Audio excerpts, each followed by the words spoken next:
살아계시니 예배하는 자가 영과 진리로 예배할지니라. 아멘. 살아계신 하나님 아버지, 이 예배를 흠양하시고 우리에게 필요한 모든 은혜를 풍성하게 부어 주시옵소서. 예수님의 이름으로 감사하며 기도드리옵나이다. 아멘. 28장을 전하겠습니다.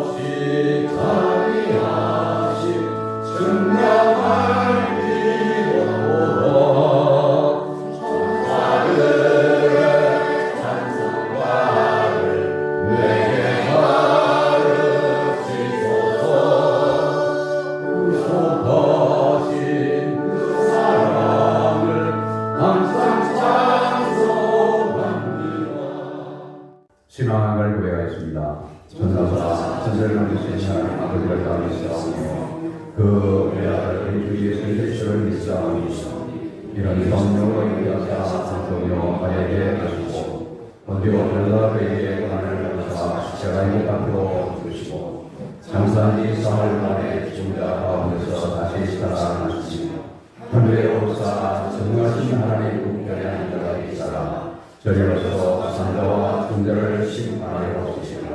성령을 쌓으며 거룩한 공예와 성도와 서로 접하는 것과 죄를 사하여 주시는 것과 몸이 다시 사는 것과 영원히 사는 것을 믿사옵나이다. 아멘. 다 같이 앉아서 95장을 찬양하고 계속해서 김태호 장로님의 기도가 이어지겠습니다.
사랑과 자비가 풍성하신 하나님 아버지 감사합니다. 아버지 하나님께서 우리에게 말로 다할 수 없는 은혜를 베풀어 주셔서 우리로 하여금 예수님을 믿고 예수님을 알고 또 예수님을 섬기며 하나님의 나라를 사모하며 이 땅을 살아가게 될 때에 우리 하나님 아버지께서 우리에게 복된 주의를 허락해 주셔서 이 시간도 우리 하나님 아버지 앞에 나와 예배하며 그리고 또한 예물도 드리게 해 주신 것을 감사합니다. 자비하신 하나님 아버지, 주님 앞에 드려진 예물을 우리 하나님 아버지께서 기쁘게 흠양하시고 우리 모든 성도들에게 필요한 은혜로 주님의 축복으로 받지해 주시옵소서. 예수 그리스도의 이름으로 감사하며 기도드리옵나이다. 아멘. 계속해서 우리 하나님의 말씀을 공독하기로 하겠습니다. 마태복음 12장 25절부터 우리 30절까지를 공독하겠습니다.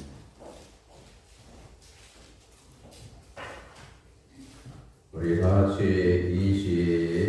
25절부터 시작. 그때 예수께서 대답하여 천지이신 아버지요, 이것을 깨닫고 슬기는 자들에게는 숨기시고 어린 아이들에게는 나타내심을 감사하나이다. 올소이다 이렇게 된 것이 아버지의 뜻이니이다.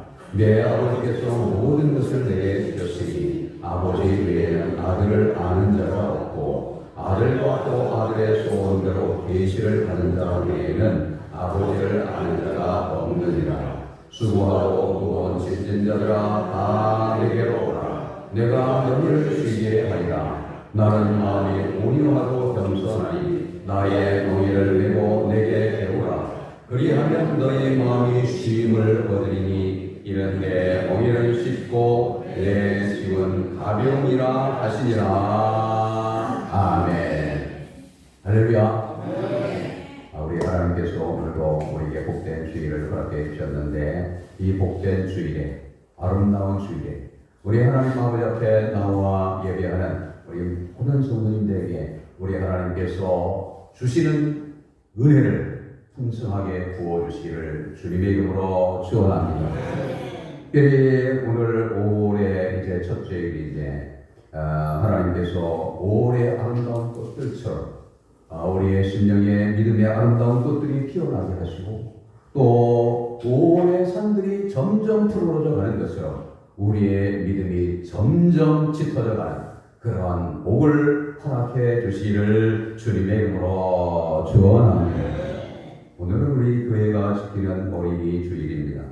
어린이 주일은 지금부터 164년 전에 그러니까 1856년에 미국의 찰스 레오날드 목사님에 의해서 시작이 되었는데 목사님은 어린이 아이들의 믿음을 견고하게 하기 위해서 어린이들에 대한 특별 예배를 이제 드리면서 부모들로 하여금 자녀들을 하나님께 바쳐서 어릴 때부터 하나님의 말씀대로 양육할 것을 결심하게 되었는데 이것이 발전을 해서 어린이 주일이 되었고 또 우리나라 교회에도 지금까지 이제 5월 첫째 주일을 어린이 주일로 지켜보고 있는 것입니다. 그러니까 어린이 주일 그러면 이제 보통은 아이들에게 선물 주고 뭐 이러는 걸로 이제 생각하는 경우도 있어요. 그런데 어린이 주일의 시작은 아이들에게 선물을 주는 게 아니에요.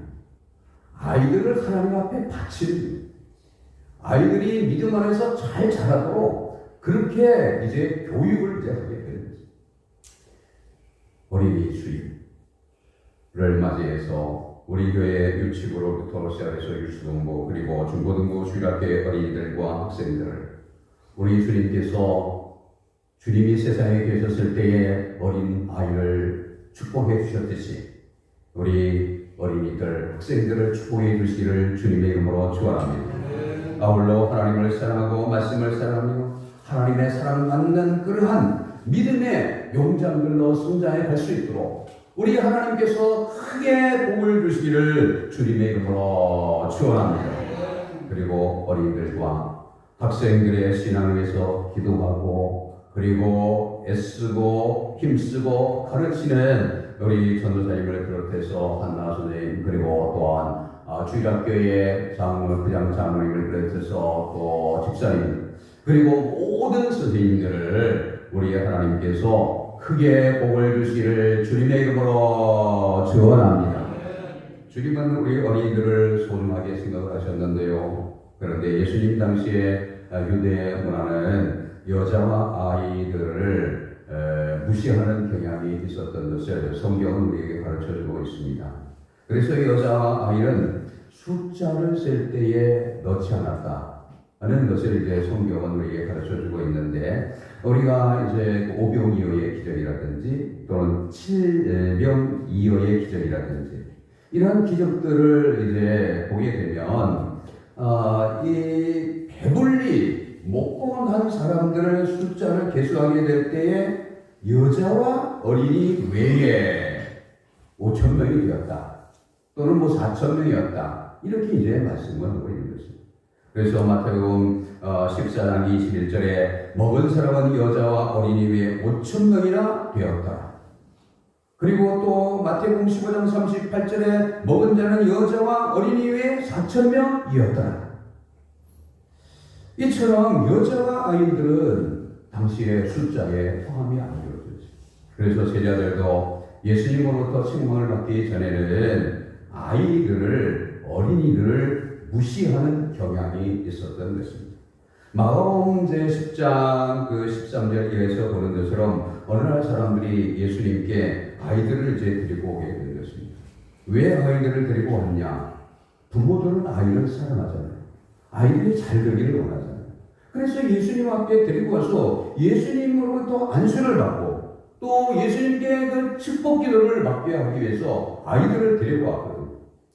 그런데 이것을 본 제자들이 가뜩이나 예수님 바쁜데, 어른들 상대하기도 바쁜데, 어른들 가르치기도 바쁜데, 어른들 이제 어린이나 무슨 아이들이나 이 병자들 고쳐주시기도 바쁜데, 멀쩡한 그런 아이들, 건강한 아이들, 짱만한 아이들 데리고 와가지고 예수님을 이제 귀찮게 한다고 이렇게 생각이 되어져서 이 사람들을 꾸짖게 되는 거죠.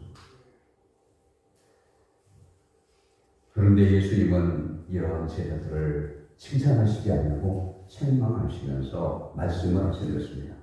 어린아이들이 나에게 오는 것을 막지 말라 이렇게 말씀하시면서 하나님의 나라는 어린 아이와 같은 사람들의 것이라고 말씀을 하시면서 누구든지 하나님의 나라를 어린 아이와 같이 받들지 않는 그러한 사람은 하나님의 나라에 들어갈 수 없을 것이라고 이렇게 말씀을 하신 것입니다.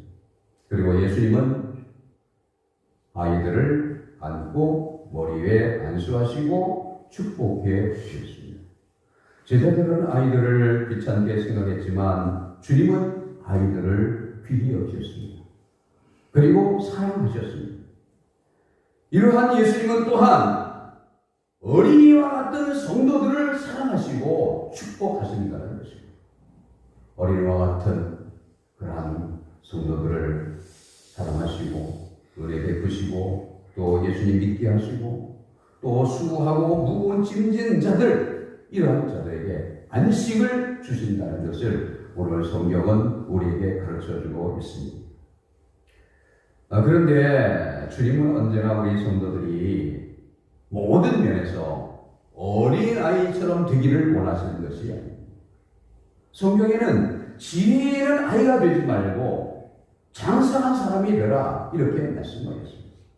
고린도전서 14장 20절에 형제들아 지혜 있는 아이가 되지 말고 악에는 어린아이가 되라. 지혜는 장성한 사람이 되라고 말씀을 하고 있는 것입니다. 하나님을 아는 것에도 잘하고 하나님의 은혜를 아는 것에도 잘하라고 그렇게 말씀을 하고 있습니다. 골로새서 1장 10절에 주께 합당하게 하여 범사에 끝이하고 모든 선한 일에 열매를 맺게 하시며 하나님을 아는 것에 자라게 하시고, 베드로후서에도 말씀을 했습니다. 우리의 구주 예수 그리스도의 은혜와 그를 아는 지식에서 살아가라. 영광이 이제와 영원한 날까지 그에게 있을지어다. 온전한 신앙인이 되어 속임수와 간사한 유혹에 빠지지 않고 든든한 신앙인이 되라고 또한 성경은 말씀을 했습니다. 에베소서 4장 14절에 이는 우리가 이제부터 어린아이가 되지 아니하여 사람의 속임수와 간사한 유혹에 빠져 온갖 교훈의 풍조에 밀려 요동하지 않게 하려 함이니 라고 이렇게 말씀을 하고 있습니다.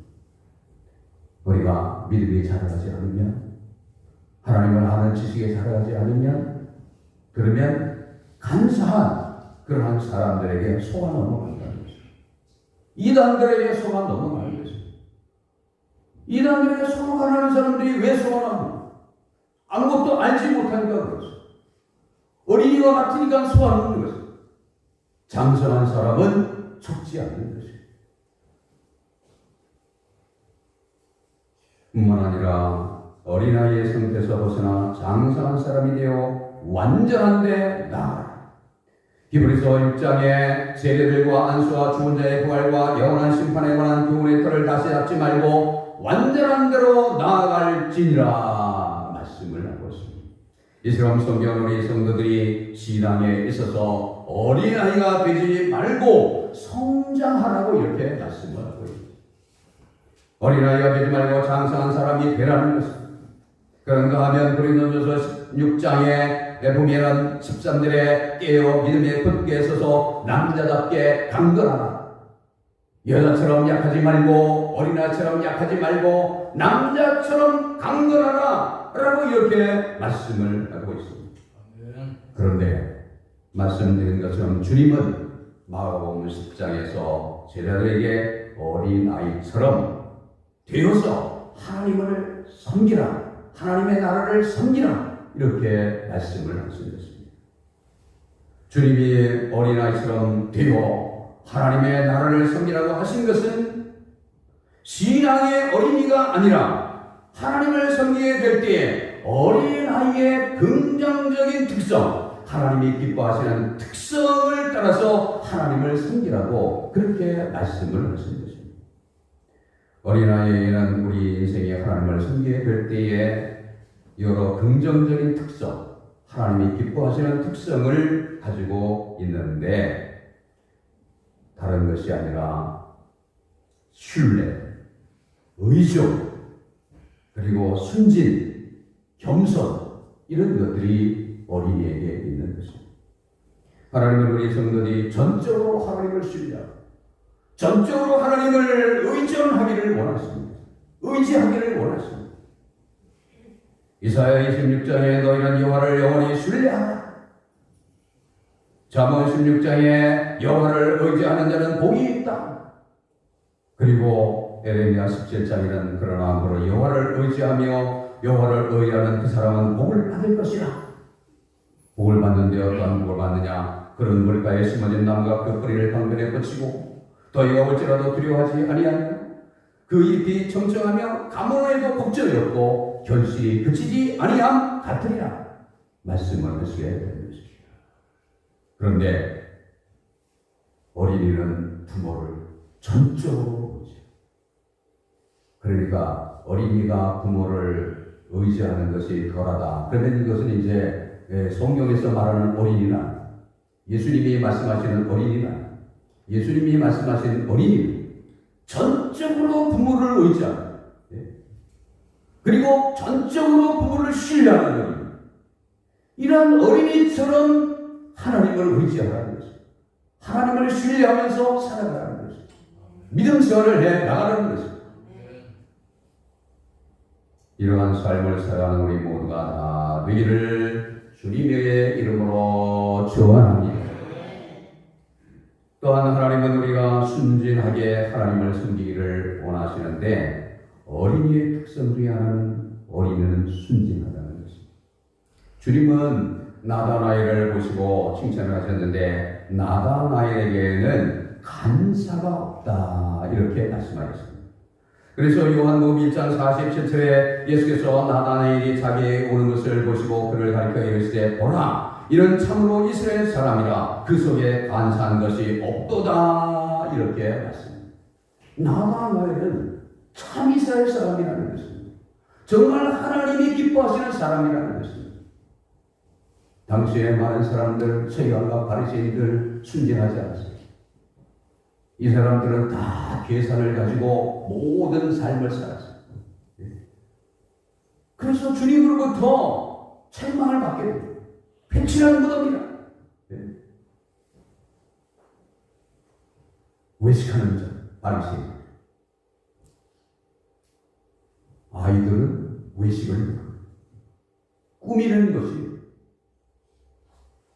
아이가 꾸민다. 그것은 여기서 말하는 아이가 그것은 자라난 아이.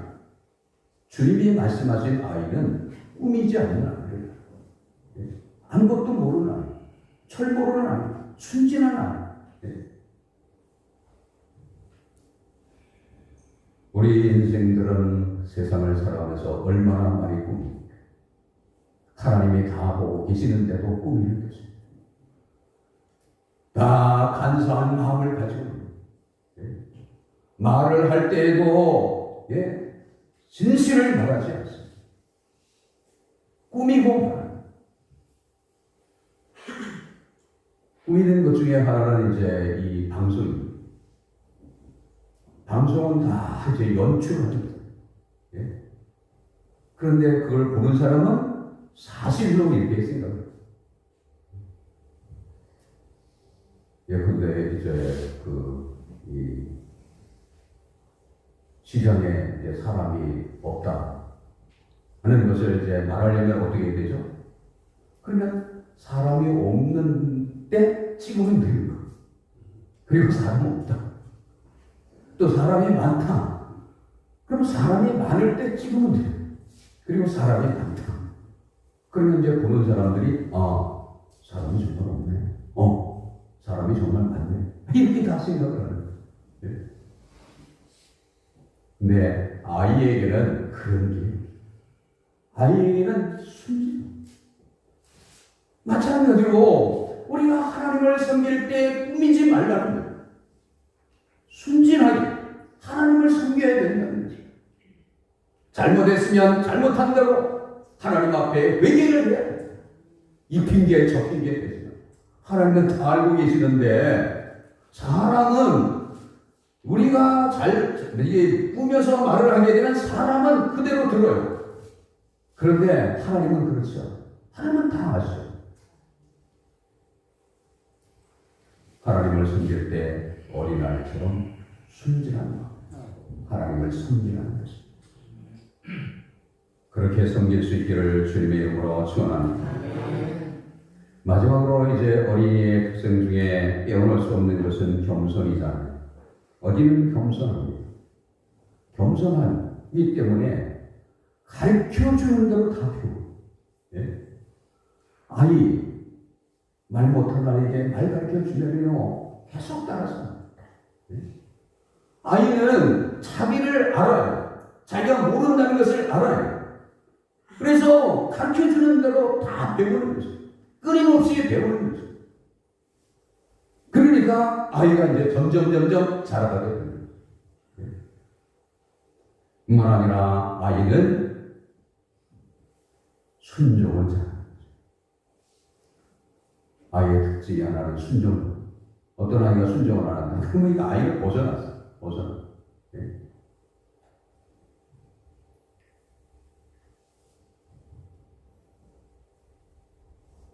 하나님은 우리 성도들이 어린아이처럼 겸손하기를 원하시는 그래서 주님은 오늘 본문에서도 말씀하시기를 어린아이처럼 겸손한 사람들에게 주님을 드러내신다 말씀을 드렸습니다. 오늘 본문 25절에 주님은 주님이 하나님의 아들이시고 메시아이심을 어린아이에게 나타내심을 전부 하나님께 감사를 드렸습니다. 오늘 25절에 보게 되면 그때에 예수께서 대답하여 이르시되 천지에 들리신 아버지요 이것을 지혜롭고 슬기는 자들에게는 숨기시고 어린 아이들에게는 나타내심을 감사하나이다. 여기서 주님은 지혜롭고 슬기로운 자는 교만한 사람, 그리고 또한 어린아이는 겸손한 사람으로 비유를 하고 계시는 것입니다. 그러니까 본문의 어린아이들이라는 것은 문자 그대로 어린아이를 말하는 것이 아니라 어린아이처럼 겸손히 하나님을 의지하고 주님의 가르침을 기뻐하는 사람, 이런 사람을 이제 여기서 가르쳐 주고 있는 것입니다. 오늘 본문은 우리가 이제 11장 20절 이하에서 보게 되면은 예수님께서 권능을 많이 행하신 마을들 사람들이, 고을 사람들이 회개하지 아니하고 예수님을 영접하지 않는 것을 보고서 책망하신 후에 하신 말씀이 되는 것입니다. 예수님이 행하신 여러 기적과 그리고 표적을 보고도 예수님이 가르쳐주신 말씀을 듣고도 회개하지 아니하고 예수님을 믿지 않는 그러한 사람들 중에 고라신 그리고 벳세다 지역의 사람들을 책망을 하신 후에 23절에서 가버나움 사람들에 대해서도 책망을 하시면서 이렇게 말씀을 하시게 된 것입니다. 23절 11장 23절에 보게 되면 가버나움아 네가 하늘까지 높아지겠느냐 음도에까지 낮아지겠느냐. 여기서 보는 것처럼 주님은 가버나움 사람들이 너무나 교만해져 있는 것을 말씀을 하시게 될 때에 내가 하늘에까지 높아지겠느냐 이렇게 이제 책망을 하시게 됩니다. 주님은 공생애를 시작하실 때에 주님의 거처를 나사렛에서 가버나움으로 옮기셨습니다. 그러니까 공생애를 시작하시기 전에는 식구들과 함께 나사렛에서 사셨는데 이제 공생애를 시작하시게 될 때 제자들과 함께 있어야 하기 때문에 그 거처를 가버나움으로 이제 옮기시게 됩니다. 주님은 이 가버나움으로 거처를 옮기시고 난 후에 이 가버나움에서 수많은 이적들을 하시게 됩니다. 중풍으로 누워요 그 총두에 있는 백부장의 종을 말씀으로 고치기도 하시고 또 네 사람에 의해서 들것에 실려온 중풍병자를 고치시기도 하시고 또 그 외에 이제 수많은 이적과 표적을 행하셨습니다. 하나님의 말씀을 가르치셨습니다. 하지만 가버나움 사람들은 교만해서 회개하지 않았습니다. 예수님을 믿지 않았습니다. 영접하지 않았습니다. 이들은 교만하여 자기 아집과 편견과 그리고 이성적 판단, 합리적인 그러한 생각을 가지고 예수님을 판단하고 예수님을 하나님의 아들로 구세주로 인정하지 않았습니다. 믿지 않았습니다. 가버나움 사람들은 너무나 교만했습니다. 교만이 문제가 되는 것입니다. 교만이 사람을 망하게 하고 교만이 사람을 지옥에 가게 만드는 것입니다. 하나님은 교만한 자를 물리치시고 낮추시고 교만한 자를 심판하십니다. 3회 상사에서 2장에서 말씀하셨습니다. 심히 교만한 말을 다시 하지 말 것이며 오만한 말을 너희 입에서 내지 말지어다. 여호와는 지식의 하나님이시다. 행동을 달아보시느니라. 용사의 발은 꺾이고 넘어진 자는 힘으로 띠를 펴다. 풍족하던 자들은 양식을 위하여 품을 팔고 줄이는 자들은 다시 줄이지 않는다. 전에 임신하지 못하던 자는 7을 낳고 많은 자녀를 둔 자는 쇠약하다. 여기서 그런 것처럼 교만한 사람들이 이렇게 낮추신다는 거죠. 용사의 발이 꺾어진다는 거예요. 언제나 용사인 것처럼 생각을 했는데 하나님은 교만하게 되면 용사의 발을 꺾어버리십니다. 풍족하던 사람들, 부자, 영원히 부자일 것 같았었는데 교만한 부자들을 내리치신다는 거죠. 내리치셔서 어떻게 하신다는 거예요? 품을 판다. 네?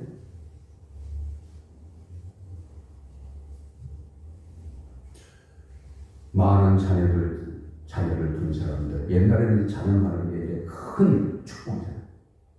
그런데 많은 자녀를 둔 자가 쇠약하게 하나님은 교만한 자에게서 은혜를 거두시는 것입니다.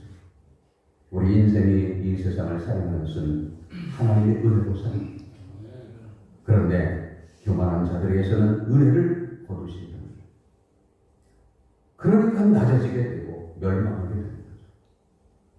그러나 겸손한 자에게는 하나님께서 은혜를 베푸십니다. 그래서 존귀하게 됩니다. 높아지게 됩니다. 성경은 말씀합니다. 잠언 28장 12절에서 사람의 마음의 교만은 멸망의 성공이요 겸손은 존귀의 앞자리다. 야고보서 4장이고 그러나 더욱 큰 은혜를 주시나니 그러므로 이랬을 때 하나님이 교만한 자를 물리치시고 겸손한 자에게 은혜를 주신다 하였느니라 라고 이렇게 말씀을 하고 있습니다. 하나님은 겸손한 자에게 은혜를 베푸십니다. 하나님은 겸손한 자에게 자비를 드러내십니다. 하나님은 겸손한 자에게 예수님을 알게 해주십니다. 본문에서 말씀을 했습니다. 25절 26절에 그때 예수께서 대답하여 이르시되 천지의 주이신 여호와여 이것을 지롭고 슬기 있는 자들에게 숨기시고 어린아이들에게 나타내심을 감사하이다. 옳소이다. 이렇게 된 것이 아버지의 뜻이니다 했는데 여기서 이것이 의미하는 것은 바로 복음이고 예수님을 의미하는 것입니다. 하나님의 뜻은 어린아이처럼 겸손한 자에게 은혜를 베풀어 주셔서 복음을 알게 하시고 주님을 드러내주시고 주님을 믿게 하시고 구원하시고 또한 이들에게 안식을 주시는 것입니다. 그러나 교만한 자들에게는 숨기십니다. 그렇습니다. 영원한 복음의 위대한 일들은 옛날부터 지혜롭고 슬기로운 사람들, 세상에 유력한 사람들, 다시 말하면 교만한 사람들 에게는 숨겨져 있고 지금도 역시 숨겨져 있는지, 교만한 자에게 복음이 주님이 숨겨져 있기에 교만한 사람들은 복음에 대해서, 예수님에 대해서 무지하여 예수님을 피조물로 생각합니다. 석가나 공자와 같이 그렇게 생각합니다. 그러한 성인으로 생각합니다. 하지만 겸손한 자들에게는 주님을 드러내십니다. 주님을 알게 하십니다. 하나님이 가르쳐 주십니다. 하나님이 가르쳐 주셔야 예수님을 알 수 있는 것이고, 하나님이 가르쳐 주셔야 하나님을 제대로 알 수가 있는 것입니다. 그래야 또 믿을 수가 있는 것이고 섬길 수가 있는 것입니다. 그래서 주님은 오늘 본문에서 말씀하셨습니다.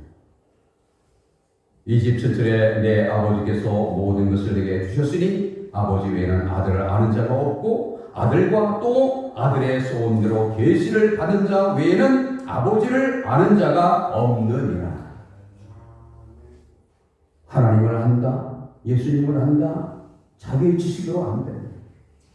자기의 지혜로 안 됩니다. 하나님의 은혜를 베풀어 주셔서 문을 열어주셔야 합니다. 지혜를 주셔야 합니다. 하나님은 겸손한 사람들에게 하나님을 가르쳐 주시고 예수님을 가르쳐 주십니다. 그래서 주님은 세상에 유력한 자를, 존경받는 자들을 제대로 선택하시지 아니하고 약하고 미련한 자들을 선택하셨습니다. 유력한 자들, 존경받는 자들, 교만하다는 거죠. 예? 교만한 자들을 선택하시지 아니하고 겸손한 자들을 선택하시게. 주님이 제자들이 다 이제 무슨 유력한 자들이 없잖아요. 갈릴리에 고기 잡던 그러한 사람들, 아주 약한 사람들. 교회도 이제 마찬가지예요. 고린도 교회를 보게 될 때도 교회의 구성원이 사회에 유력자들이 많지 않았다는 거죠. 대부분의 사람들, 물론 유력자들도 있지만 그러나 많지 않아요. 주류는 약한 사람이라는 거죠. 하나님은 사회의 약한 사람들을 부르셔서 예수님을 믿게 하시고 구원을 주시고 또 안식을 주시고 지혜롭게 하시고 강하게 하시고 귀하게 하십니다. 왜냐하면 겸손하여서 하나님을 자랑할 수 있도록 하기 위해서입니다. 그러므로 우리 성도들 이러한 하나님께 감사하면서 더욱더 어린아이와 같이 겸손히 하나님을 의지하고 또 표처럼 하나님을 자랑하는 삶을 살아가야만 되는 것입니다. 언제나 겸손히 하나님을 자랑하는 삶을 살아가는 우리 모두가 하기를 주님의 이름으로 축원합니다. 우리가 겸손하게 되면 하나님 더욱더 큰 은혜를 부어주십니다. 하나님이 기뻐하는 사람은 어린아이 같이 겸손한 사람. 주님은 본문에서 겸손한 사람을 초청하시고 있습니다. 수고하고 무거운 짐진 자들아 다 내게로 오라. 내가 너희를 쉬게 하리라. 수고하고 무거운 짐진 자들아 다 내게로 오라. 다른 데 가지 말고 내게 오라. 내게 오라는 것입니다. 그러면 쉼을 주신다. 여기서 무거운 짐은 율법의 무거운 짐, 죄의 짐을 말하는 거죠. 예수님 당시에 유대인들은 율법의 무거운 짐을 지고 고통스러운 삶을 살아갔습니다. 이들은 248개의 하지 말라는 그러한 율법, 365개의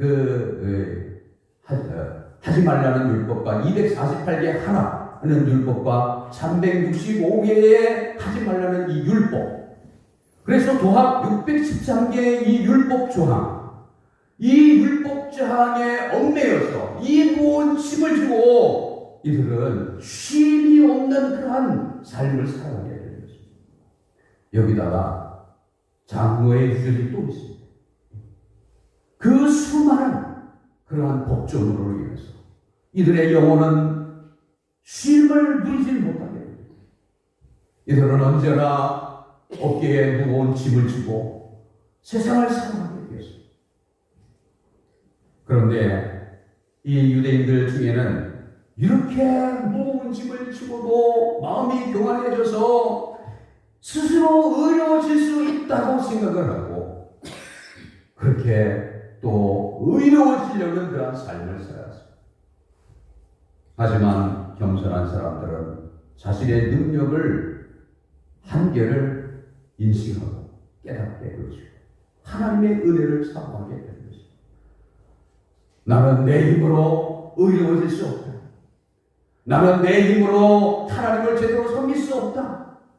이렇게 자기 자신의 무능을 깨닫고 온전히 하나님이 자기에게 은혜를 베푸시기 위해서 그 은혜를 사모하면서 살아가는 그러한 겸손한 사람들이 있었는데 베데스다 연못가에 38년 된 병자와 같은 그런 사람들이 있었던 것입니다.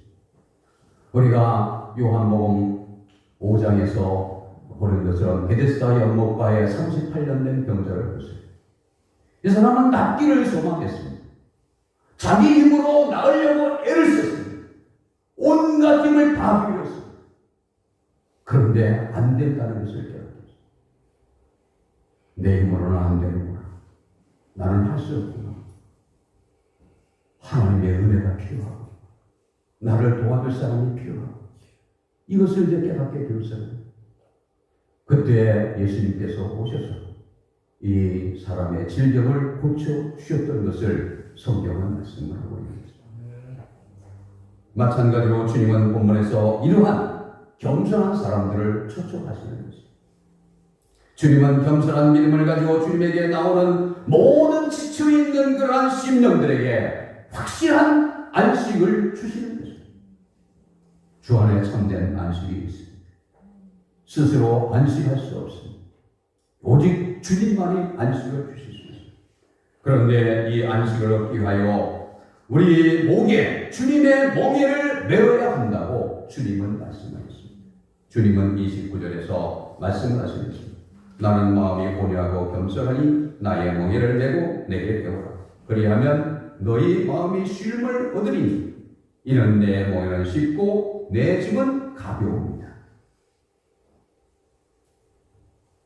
여기서 이제 멍에라는 것은 그 짐승들에게 무거운 짐들을 지게 이제 하기 위해서 씌우는 이제 도구가 되겠는데 예수님 당시에는 그 멍에를 혼자 매는 것이 아니라 항상 짝을 이루어서 이제 함께 맸다는 것입니다. 그러니까 소가 이제 멍에를 맸다면 짝을 메어서 이제 메었다는 것. 따라서 예수님께서 주신 멍에를 맨다는 것은 예수님과 함께 매는 것임을 우리가 알게 됩니다. 그러므로 예수님과 함께 멍에를 매기 때문에 주님의 멍에는 가볍다는 거죠.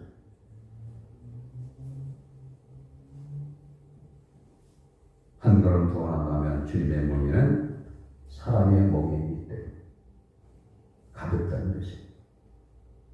이런 이야기가 있습니다. 어떤 사람이 길을 가다가 작은 소년 하나를 만났는데 그 소년이 다리가 불편한 더 작은 소년을 등에 업고 가고 있어서 소년에게 말을 했다는 것입니다. 업고 가기가 꽤 무겁겠구나. 그래서 소년이 말을 했다는 거죠. 무겁지 않아요. 이 아이는 내 꼬마 동생인 거요. 내 꼬마 동생이기 때문에 무겁지가 않다는 것입니다. 왜냐하면 사랑하기 때문에. 사랑하는 동생이기 때문에 무겁지가 않다는 것입니다. 그렇습니다. 사랑하고 사랑으로 지고 사랑으로 운반하는 짐이라는 것은 언제나 가벼운 것입니다. 주님의 멍에는 사랑입니다. 따라서 쉽고 가볍습니다. 여기 말씀드린 것처럼 이 멍에는 내가 혼자 매는 것이 아니라 주님의 멍에는 내가 혼자 매는 것이 아니라 주님과 함께 매기 때문에 쉼을 얻는다는 거죠. 주님은 온유하고 겸손하기 때문에 만약에 난폭하고 교만한 사람과 함께 멍에를 맨다면 얼마나 힘들까요? 난폭하고 그리고 교만한 사람이 약한 사람에게 다 뒤집어 씌우게 될 때에 얼마나 힘들겠어요. 그런데 주님은 마음이 온유하고 겸손하시다는 거죠. 그렇기 때문에 주님은 주님과 함께 멍에를 맬 때 주님이 다 내주시는 것입니다. 그러니 주님 앞에 나온 사람들에게 참 평안이 있습니다. 안식이 있는 것입니다. 뿐만 아니라 주님은 온유하심으로 무지한 자들을 동정하십니다. 겸손하시기 때문에 약한 자들을 다 도와주십니다. 따라서 누구든지 주님께 나와 주님의 멍에를 매면 그런 쉼을 얻게 됩니다. 주님은 주님의 멍에를 맨 사람들과 같이 하십니다. 주님과 같이 하게 될 때에 주님이 도와주십니다. 필요한 은혜를 내려주십니다. 참된 안식이 주어지게 되는 것입니다. 주님을 믿고 주님의 멍에를 맨 사람들은 주님 안에 있는 사람들, 이러한 성도들에게는 딴 근심이 없습니다. 두려움도 없는 것입니다. 찬송가 374에서 이렇게 말하고 있습니다. 주 안에 있는 나에게 딴 근심 있으랴. 십자가 밑에 나가 내 짐을 풀어 주님과 함께하게 됩니다. 모든 무거움에서 벗어나게 됩니다. 하나님이 원하시는 사람은 어린아이처럼 겸손한 사람. 겸손한 사람이 주님의 은혜를 구하게 됩니다. 겸손한 사람이 주님을 알게 됩니다. 겸손한 사람이 주님을 의지하게 됩니다. 겸손한 사람이 주님을 신뢰하게 됩니다. 겸손한 사람이 주님의 멍에를 주님과 함께하는 삶을 살게 되는 것입니다. 오늘 어린이 주일을 맞이하여 어린이처럼 겸손한 성도들이 되어 주님을 믿고 의지하고 그리고 주님의 멍에를 메고 주님과 함께하여 주님의 도우심과 그리고 주님의 인도 속에서 복된 삶, 생명의 삶, 그리고 안식의 삶, 축복의 삶을 살아갈 수 있도록 우리 하나님이 우리 모두를 축복해 주시기를 주님의 이름으로 축원합니다. 찬송가 370장을 전하겠습니다.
성령의 교통하심이 우리 샘물교회 모든 어린이들, 학생들 위해 그리고 이 시간에 하나님 앞에 나와 예배하고 돌아가는 우리 모든 성도들 위해 그리고 우리 샘물교회 위해 이제로부터 항상 함께 계실지어다.